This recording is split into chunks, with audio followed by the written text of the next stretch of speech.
睇到許紹雄離開嘅消息，我諗我哋呢一班睇 TVB 大嘅人都會覺得好難過。原來我哋熟悉嘅時代要過去啦，尤其係當見到呢啲為我哋年少嘅時候帶嚟過好多歡樂嘅角色走咗嗰陣，係會更加傷心嘅，就好似見證住一個個陪我哋長大嘅長輩離開咁。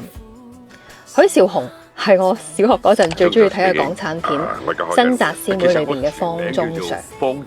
然後我最難忘嘅呢，仲有電視劇《阿旺新傳》裏邊，佢教阿旺點樣將一條底褲正面着、反面着，跟住反轉再正面反面咁着呢，就可以着4日啦。呢條橋我記到嚟而家。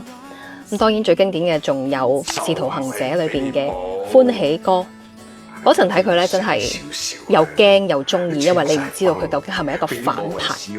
最後就算佢死咗，都因為大家中意呢個角色，所以民意令到佢起死回生。咁但係現實就唔係電視劇咯，走咗就係走咗。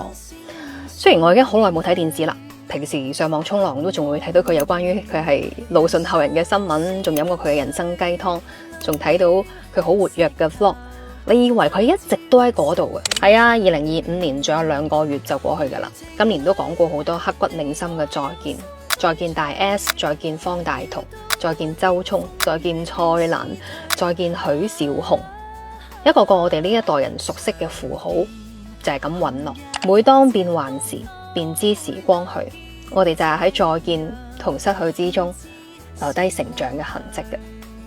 我諗最重要嘅仲係珍惜眼前人咯，因為離開唔係變老咗先會嘅，佢可能係時時刻刻都喺度發生緊。